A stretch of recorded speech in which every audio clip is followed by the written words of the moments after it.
দেশের অন্যতম কবি, শিশু সাহিত্যিক ও কালের কণ্ঠের সম্পাদক হাসান হাফিজের সাফল্যের মুকুটে যুক্ত হল নতুন পালক। শিশু সাহিত্যে বিশেষ অবদানের জন্য তিনি অর্জন করেছেন বাংলা একাডেমি পুরস্কার। তার এই গৌরবোজ্জ্বল অর্জনে অভিনন্দন জানিয়েছে দেশের শীর্ষস্থানীয় বহুজাতিক ইলেকট্রনিক্স কোম্পানি ওয়ালটন। এ সময় উপস্থিত ছিলেন প্রতিষ্ঠানটির জ্যেষ্ঠ উপনির্বাহী পরিচালক রবিউল ইসলাম মিল্টন। তিনি বলেন, হাসান হাফিজের এ সম্মান অনেক আগেই প্রাপ্য ছিল। যোগ্য ব্যক্তি সম্মানিত হয়েছেন।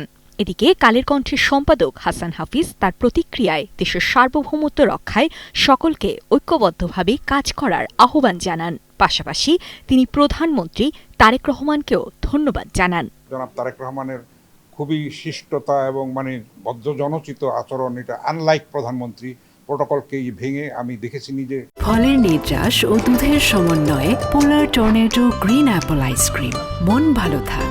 একটা গুণগত পরিবর্তনের দিকে হয়তো বাংলাদেশ যাচ্ছে, আমরা আশা করব, এবং আমরা যার যার ক্ষেত্র থেকে যেন ভূমিকাটা পালন করি, যেন সত্যিকারে বাংলাদেশের অস্তিত্বের প্রশ্নে কিন্তু এই পরিবর্তনটা দরকার। না হলে বাংলাদেশ একটা অকার্যকর রাষ্ট্রে পরিণত হওয়ার একটা ষড়যন্ত্র এখনও ক্রিয়াশীল আছে। আপনারা জানেন, সংবাদকর্মী হিসেবে আমরা জানি, আমরা চাইব যে একটা দেশপ্রেমিক সত্তা হিসেবে, দায়িত্বশীল সাংবাদিক হিসেবে আমরা যেন সেটাকে সামনে এগিয়ে নিয়ে যেতে পারি এবং ষড়যন্ত্রকে রুখে দিতে পারি।